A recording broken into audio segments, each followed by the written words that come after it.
Okay. Hello, dear friends.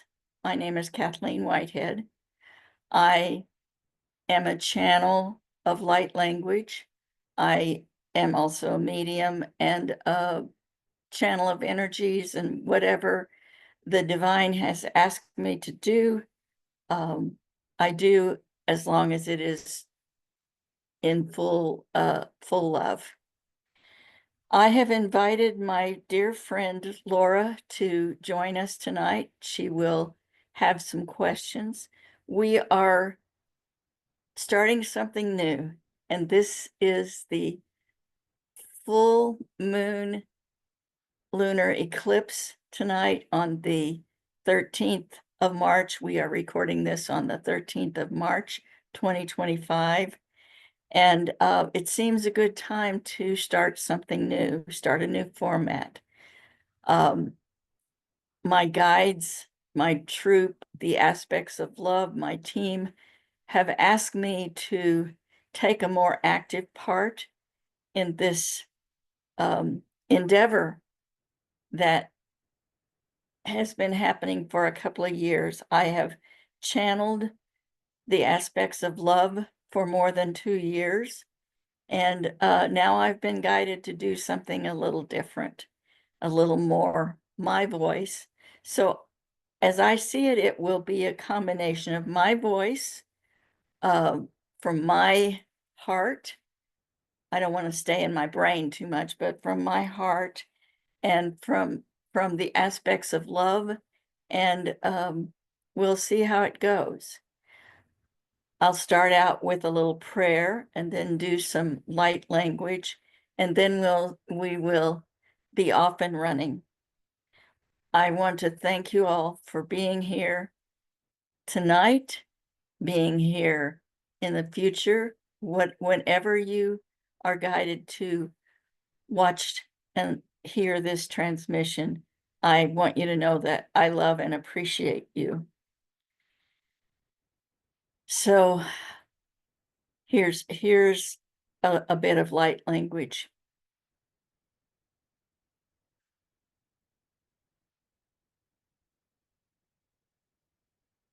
This is the patai di nyadai di kitetikiata. Se tata tinia nanai. Talayata kase tiananati titia. Tuniana matokosukitia tadai dini etiata batai. Ha'a yene eliata sekitia. So tiana matai seketa. Sa, thank you.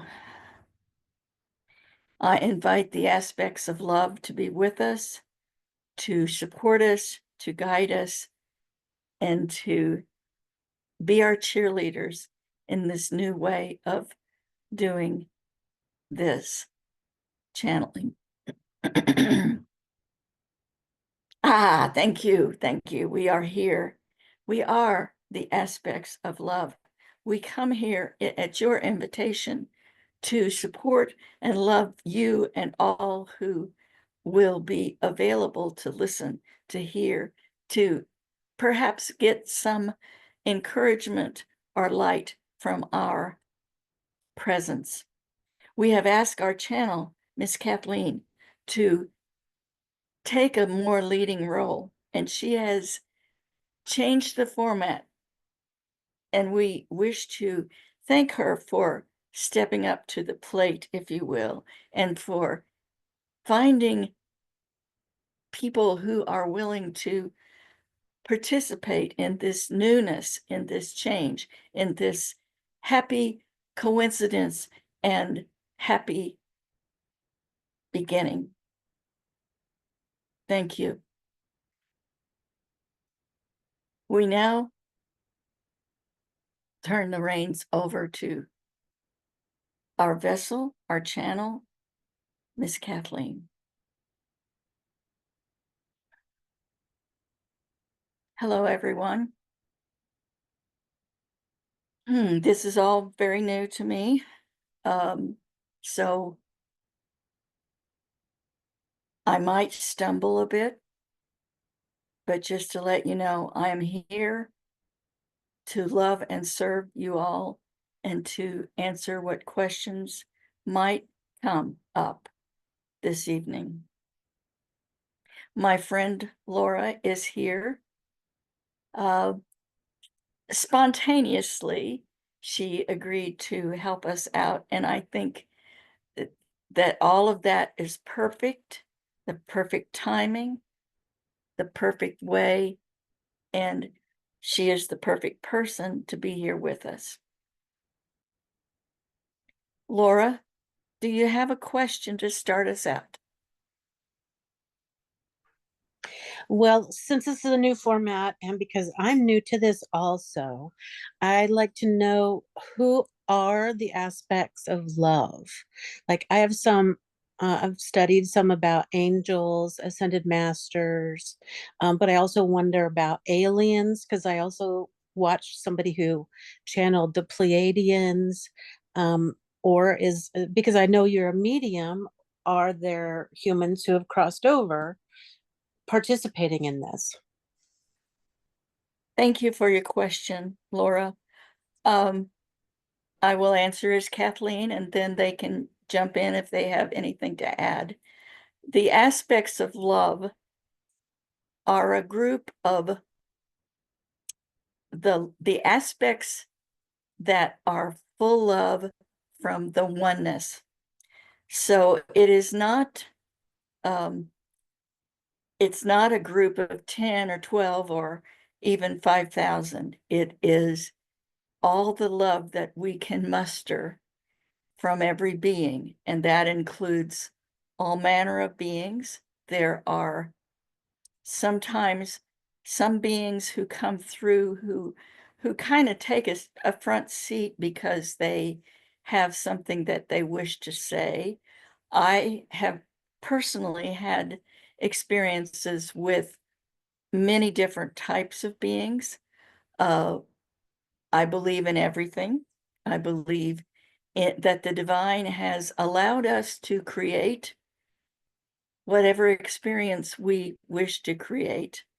And that goes for every being that is a drop of God, of whatever you want to call it, source, creator, mother, father, God, whatever is the name.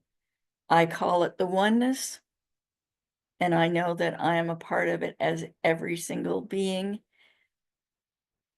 from the grain of sand to the universe, is all part of one. And we are comprised of aspects of ourselves. Here on earth, we have a human aspect, the aspect that has to do the laundry and do the dishes and interact with other humans. But within that aspect of humanness, there is also a loving heart. It is my belief that every person, every being is at its core, at its essence, is love. And what I call love is just the the um, the highest vibrational aspect of whatever that is fully benevolent, fully loving. That is what I see as God or as the universe or whatever is the essence of love. That's what I'm calling it. And so when I ask for the aspects of love, I ask for any being and all beings who can bring their loving aspect and their wisdom to and to join us and to give us support and love and information that we might need that will be helpful in our ascension as humans. Now, we are not only ascending as humans, all everything that we do also has a ripple effect to everything throughout the universe. So as we raise our vibrations into our ascension, we are also affecting everything else. The aspects include aliens, ancestors, beings like dragons and leprechauns and Bigfoot and angels and Pleiadians and Andromedans and every being, blades of grass, trees, insects, whatever, whoever can bring and will bring and represent themselves in their greatest love is welcome to be part of this, because in the oneness, we're all in this together, all of us.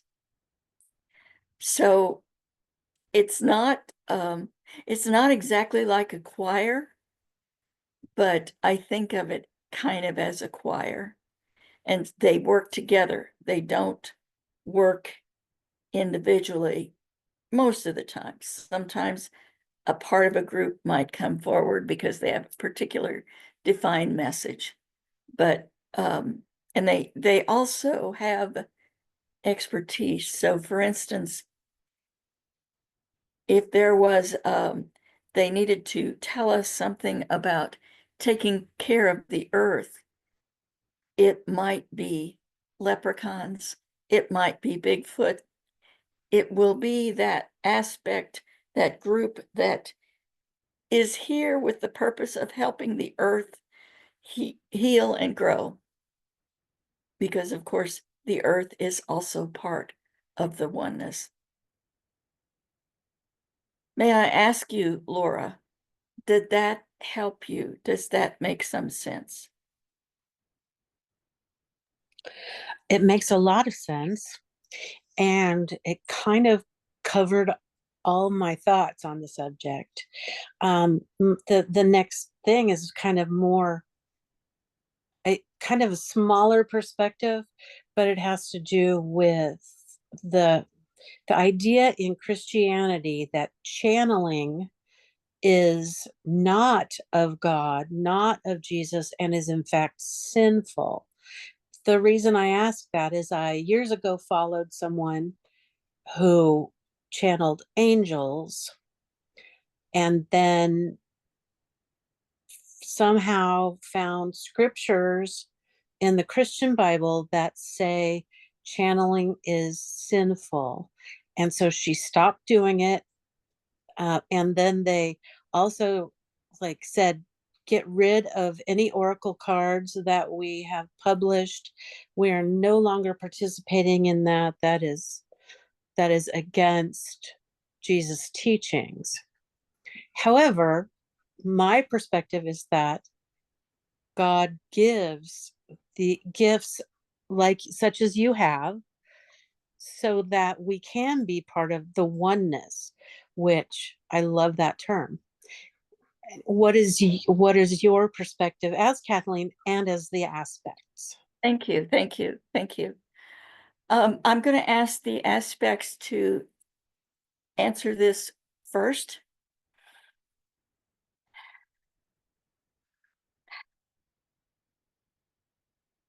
Ah, yes.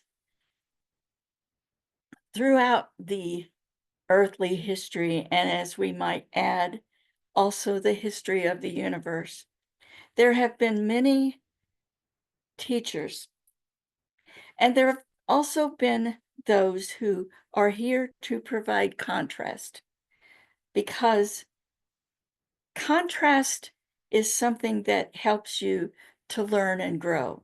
So, for instance, if you didn't ever burn yourself on an electrical stove, you would not know that that was dangerous.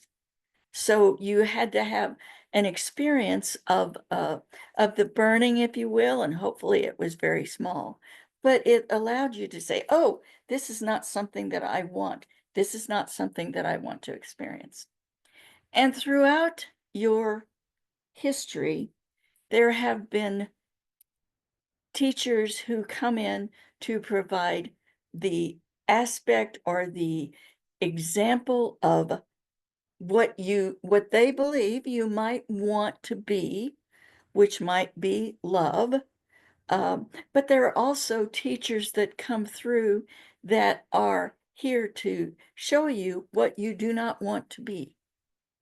So this particular person, and our channel does know who you're speaking of, um, it was a very gifted person, but then fear, the fear of control, the meaning that the controllers who want to have fear win got in touch with her in some way. And so she decided that she would jump from being the example of good to the example of fear, if you will, to the example of being controlled. So she was perfectly acting out and fulfilling her soul's purpose in both kinds of ways. We see, we do not believe that there is any experience that is wrong. We believe that everything is an experience and a learning experience. That does not mean that we wish you to go out and commit murder or something of that nature. We're not saying that that is not wrong from a society standpoint, but what we're saying is that that shows you, oh, I do not wish to do that. That does not feel good. That does not feel right. That does not make my heart grow in the way that I wish to grow. But thank you to that person who showed me that this is not something that I want to do. So throughout your history, you've had this um, a polarizing effect of those who wish to teach you or show you something benevolent, something of a, we'll call it higher vibration. And then there are those who want to show you what you do not wish to experience. And you have many of those examples in operation every day of different things that you see that cause you to recoil and say, I do not want this. I do not want to experience this. And furthermore, what I want to do is I want to love people because I've seen somebody who is not loving people. So this is how we look at it. Now we will ask Kathleen to put her 2 cents worth in. Okay. Hi. This is a question that I have experienced on a personal basis where people have stood in judgment of me because of the things that have happened to me that caused me to be able to connect people to their loved ones or connect people to higher realms. There are those who think I'm evil, who think that I am sinful, whatever they wish to think. And this causes me personally to kind of be shy. And so I sometimes will not let my light shine as brightly as it could because of the thought of someone who is going to say things to me, and it has happened um, several times. But I have to step forward. And the one thing that I trust is how my body feels. And when I am not doing something that is of a loving nature, my body does not feel good. My body will tense up and will basically try to communicate to me, this is not good for you. This is not good for you. Sometimes I listen and change it. I will have to say that when I am faced with something that is very sweet, which is my guilty pleasure, I might not listen to that part of my body that says, you don't need that. But I also think to myself, that's okay. I want it anyway. But on bigger things, for instance, if I have said something that later I think that was really kind of cruel, that was not, you were just trying to be humorous, and you said something that may have hurt that person's feelings. And so I will go back because my body has told me, and I will apologize because I am told that I need to do that. Most of the time they say, I don't even know what you're talking about, but I have to listen to my body, because if I am acting in an unloving way, I don't want to do that. That is not what I want to choose to do. So I will learn from that feeling in my body. And when I'm doing this, especially this new way, it feels right. I feel I'm supposed to do it. And therefore I need to keep doing it.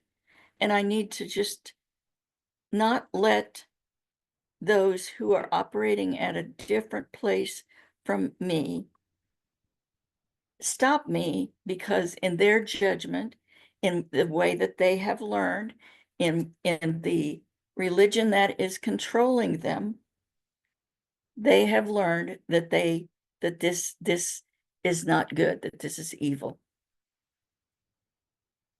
So I trust my body to tell me when I am not acting in a loving way.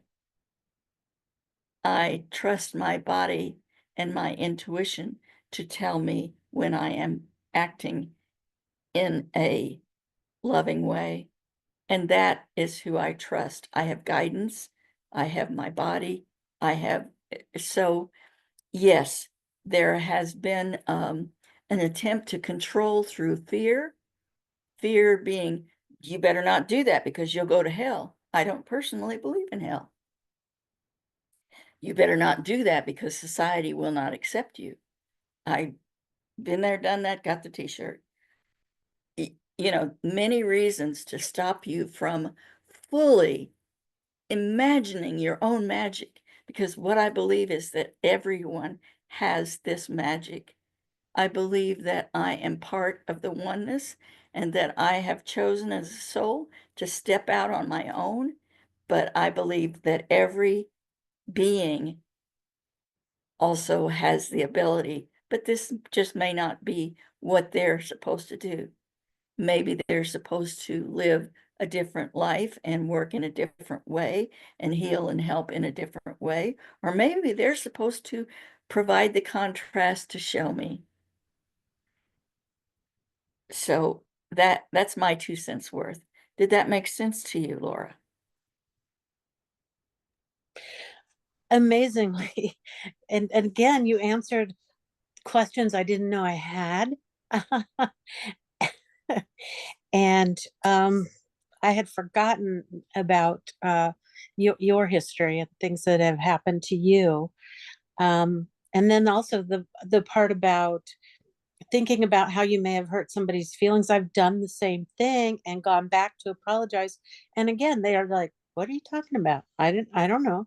So sometimes we dwell on the things that some people don't dwell on.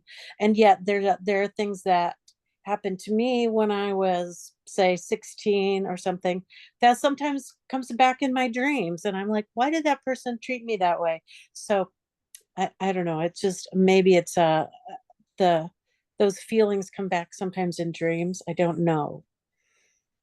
But it also brought up the idea of the contrast between the examples of love, or the aspects of love, contrasting with the examples of fear.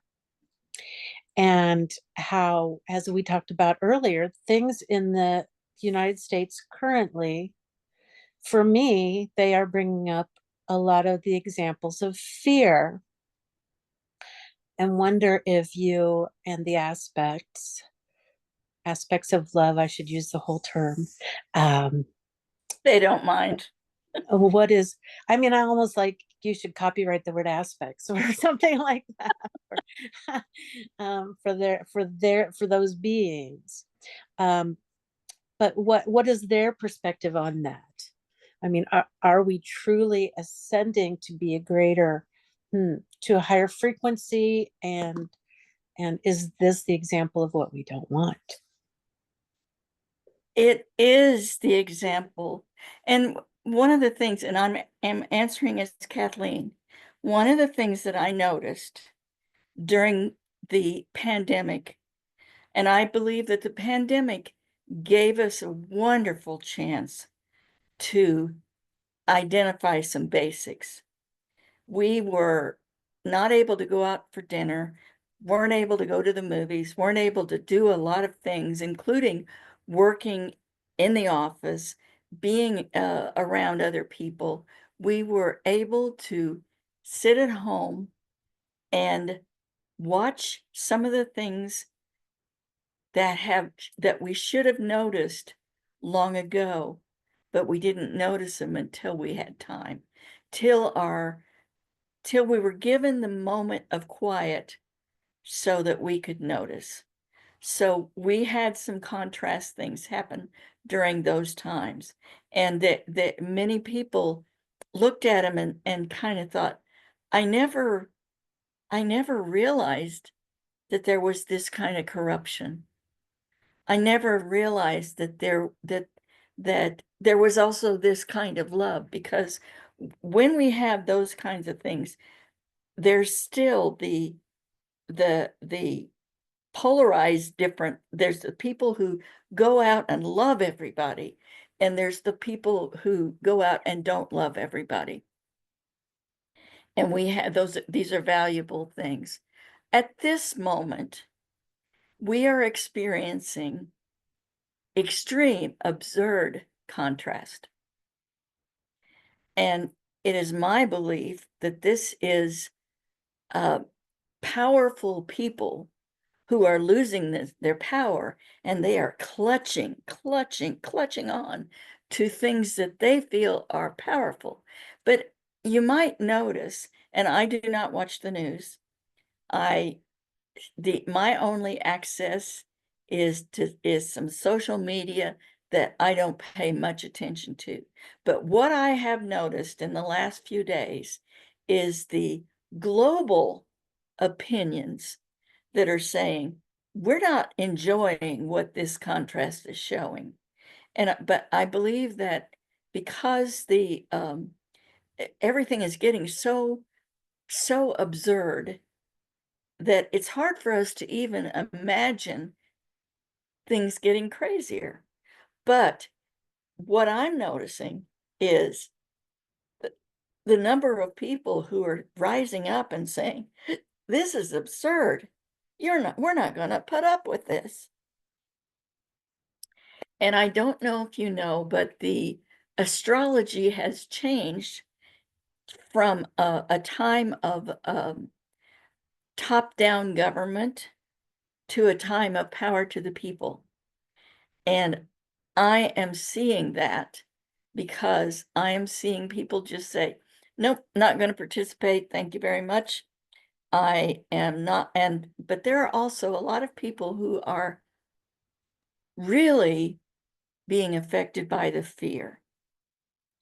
And what I personally try to do is take the what Pam Gregory calls the bird's eye perch and watch it, but do not participate, do not get involved.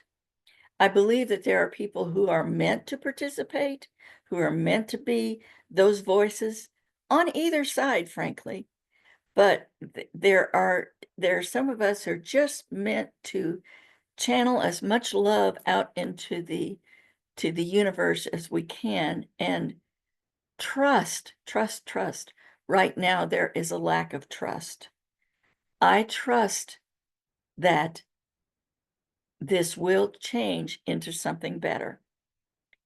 I believe that I am creating my own experience at this moment by choosing love rather than fear, choosing trust rather than fear.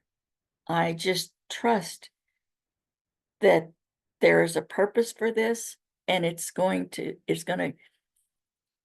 culminate in something beautiful, because what I'm seeing is more and more love, and what I'm putting out into the universe is as much love as I possibly can in whatever way I can. And I would ask anyone who's listening to, when they are in fear, to drop into their heart, think of something that they appreciate and love. Maybe it's a picture of a baby, or a big hug or something, and just feel that feeling in the heart, and let that be the center rather than fear. And breathe deeply into that feeling in the heart, and trust.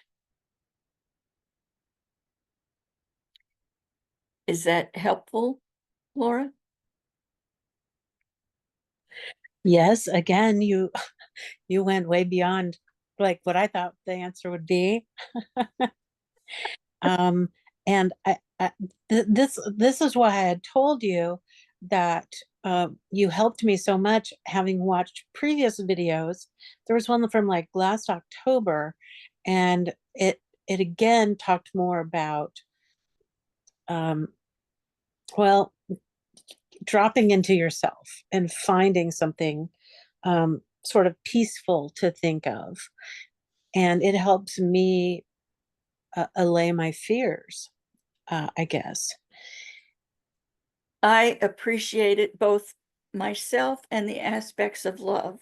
One of the things about the aspects, we don't, and I'm talking for them, but we don't give predictions of this is going to happen or all that. There's many channels who have that kind of information, but the aspects of love are here to encourage and to support and to love and to increase love, because the thing is, the inner love is an energy, and we put that out into the collective, it will, it's out there in the collective. So the more love we put out there, counteracts the fear that's out there. And that is the quest that we have, is to be about love. And I truly want to live that as me.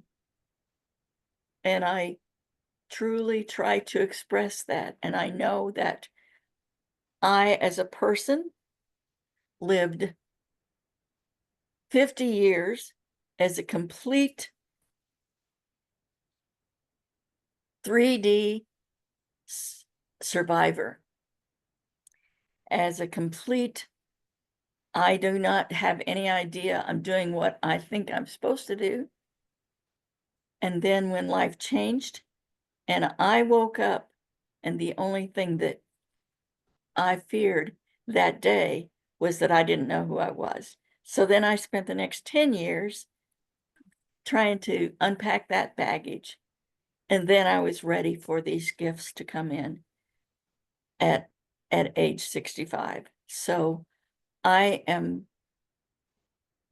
I know that I'm different from what I was. I don't put names on it, but I know that my mission here on earth at this time, as this little drop of the oneness, is to be as loving as I possibly can, and to conquer. I'm not going to say conquer. I'm going to say ignore or banish fear.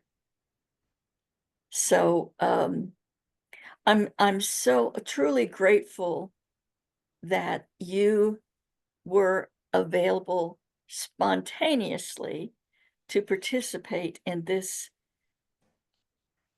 endeavor this evening.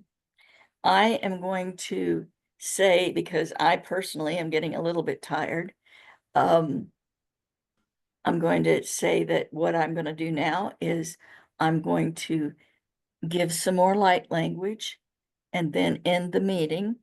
And Laura, if you would like to stay on after I end the meeting, uh, let's recap a little bit. I ask you now, Laura, do you have anything that you would like to say before we end the meeting? Thank you for your wisdom as Kathleen and for that of the aspects of love. My understanding has broadened, and I hope that once this gets posted, that a lot of other people will find this too. Thank you. Thank you. Um, I I'm gonna gift you, and that gave me chills. Thank you so much for those comments. I will give some light language and then say goodnight.